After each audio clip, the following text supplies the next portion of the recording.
At this moment, everyone is preparing to understand how the Dhamma teachings that the Tathagata Buddha revealed for the realization of truth can be practically understood and applied in our daily lives.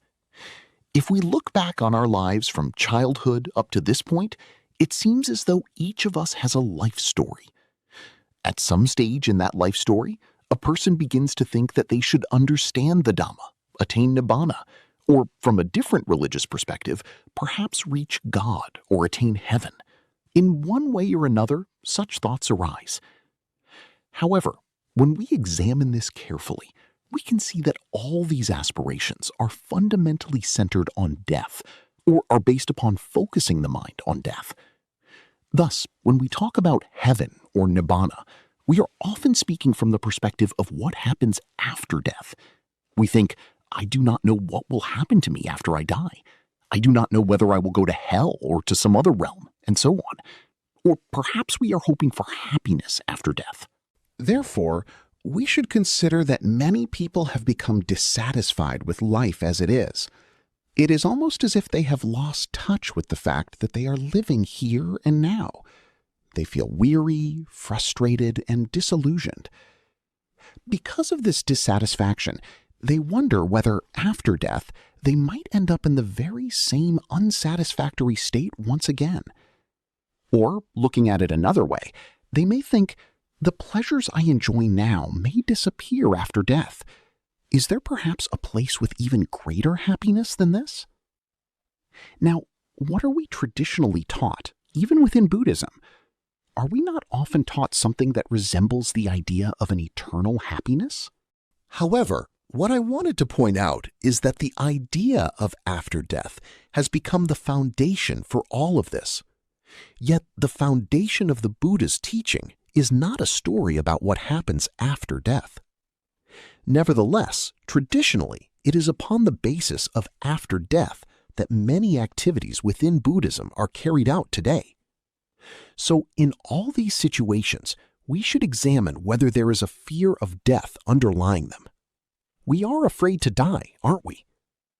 Because of that fear, and because we are afraid that the person we identify as ourselves may cease to exist after death, we want either to make that person immortal or to ensure a fortunate rebirth. We are afraid of suffering after death. Therefore, we think that after death we must somehow be led either to a state of eternal happiness or to Nibbāna, which is imagined as such a state. What I have generally observed is that death has become the common foundation for many people. To seek the Dhamma, to follow a religion, to hold a particular belief, or to become curious about what happens after death. When we look at all these cases, it appears that death serves as the underlying basis.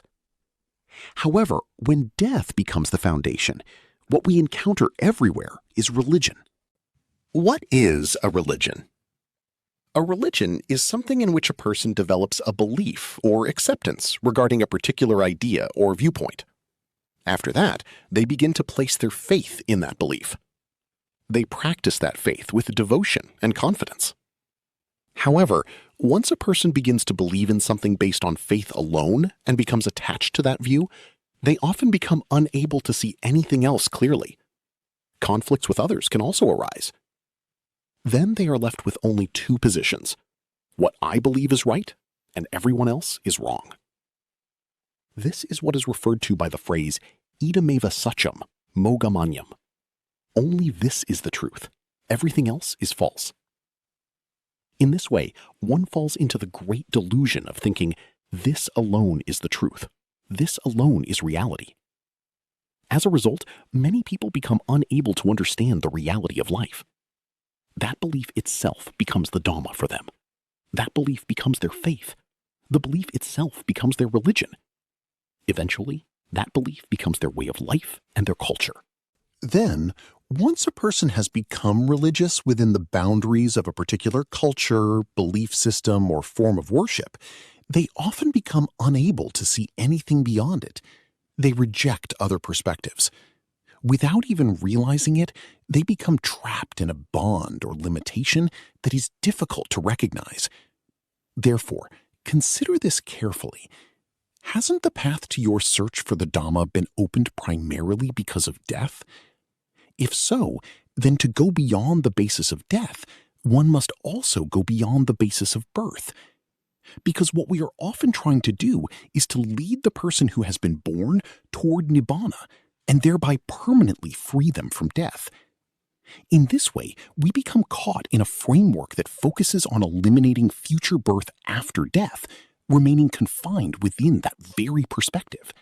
Here is a good example of this in a discourse known as the Yamaka Sutta.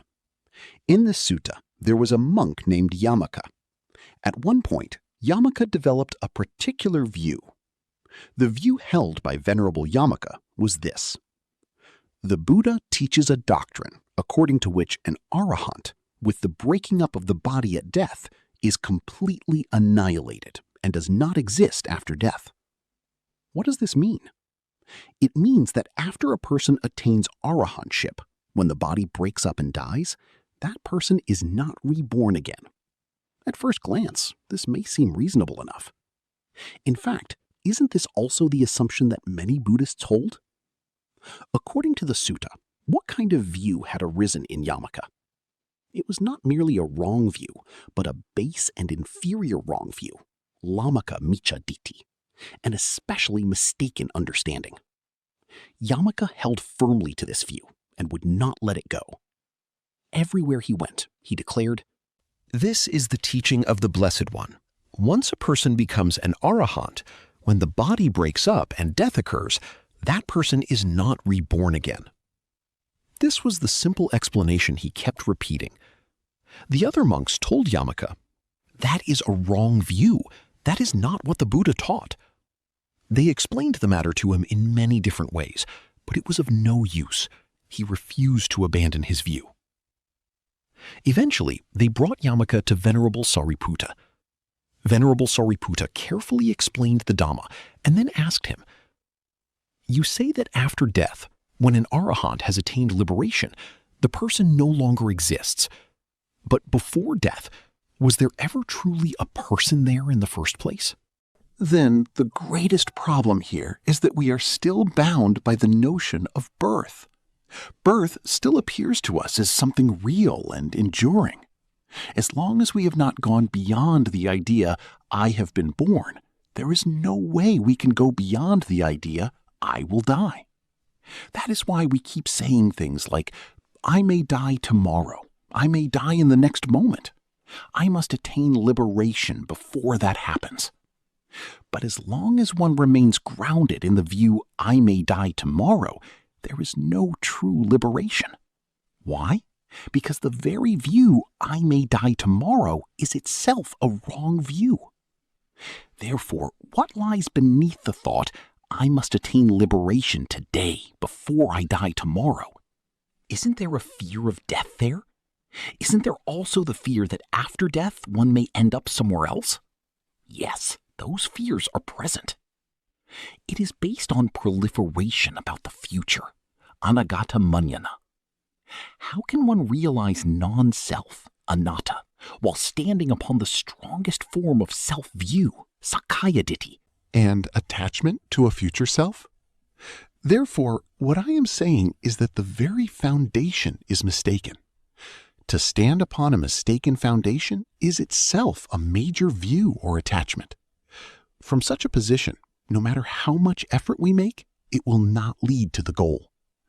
We keep striving based on death or based on ideas about what happens after death. Yet the Buddha said, having neither taken a stand nor made an effort based on a position, one crosses over the flood. So whatever we try to do while operating from the wrong foundation will not truly work, because our efforts are being driven by that mistaken basis. As a result, the views associated with that foundation continue to grow and strengthen. Do you understand? Therefore, we should recognize that what we are doing is an effort made while standing upon a position. I will explain why people become so deeply entangled in stories about what happens after death. The reason is this. We tend to treat the doctrine of karma and its results, Karma phala, cause and effect, Hethu phala, and conditionality, Hethu Prathya or Paticca Samuppada, as though they are all exactly the same thing.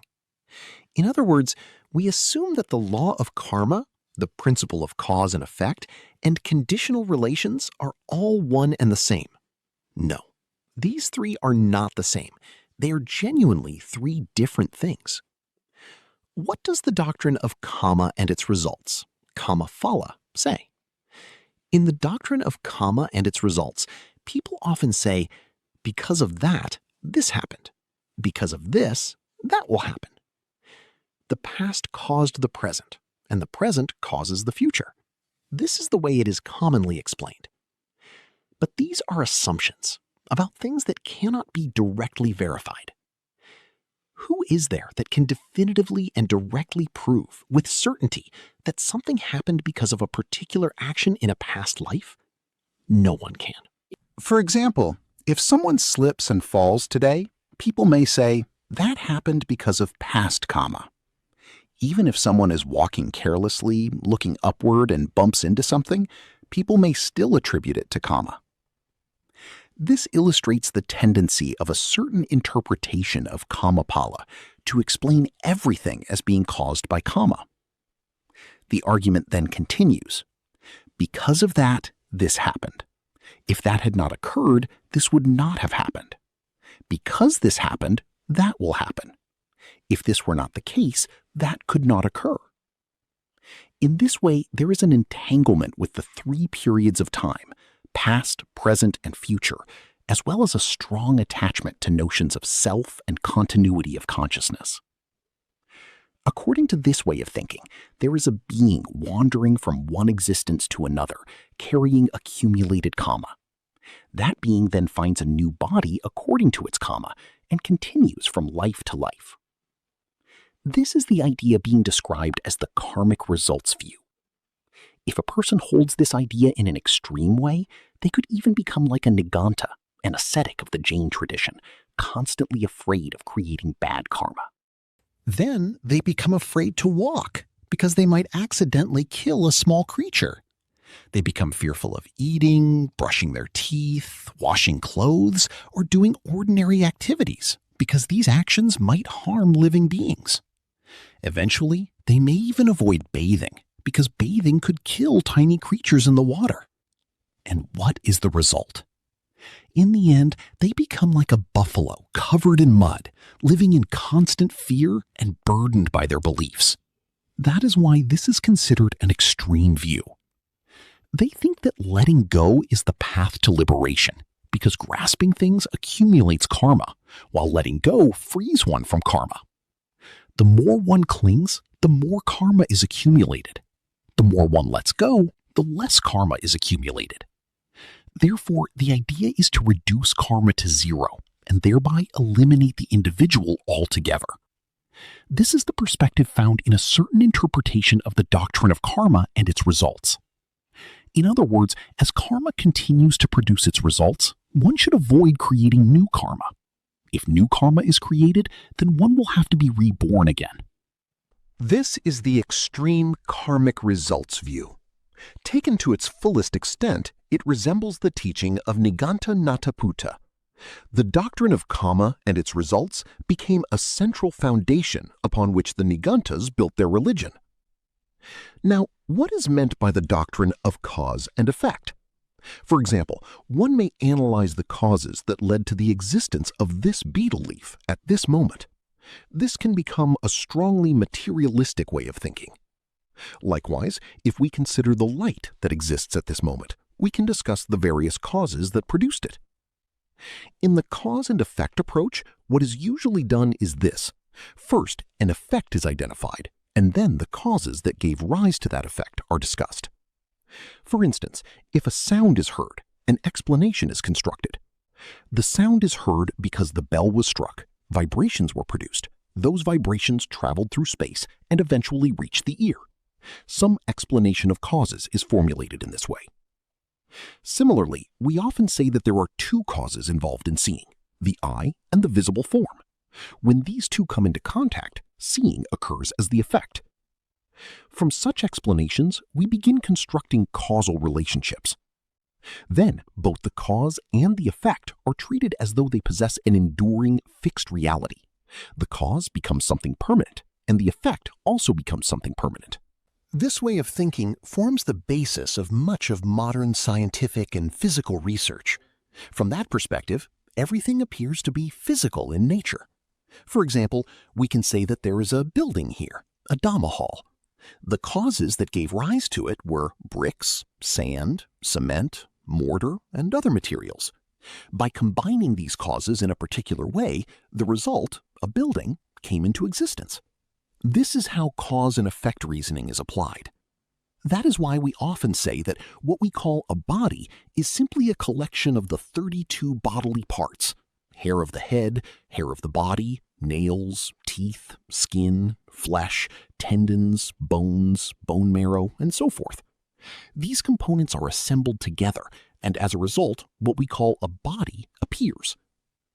Then it is argued that if we keep dismantling and analyzing the causes, we eventually find that there is no independent entity corresponding to the apparent result. However, even while saying that, there is still an effect being recognized.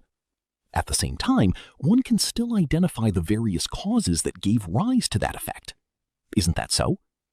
Even if one were to break things down to the smallest conceivable units, there still seems to be a result appearing, a collection of those smallest units forming something. This is the way of thinking called cause and effect theory. Now then, considering these two approaches we have discussed so far, what is it that we actually understand from them?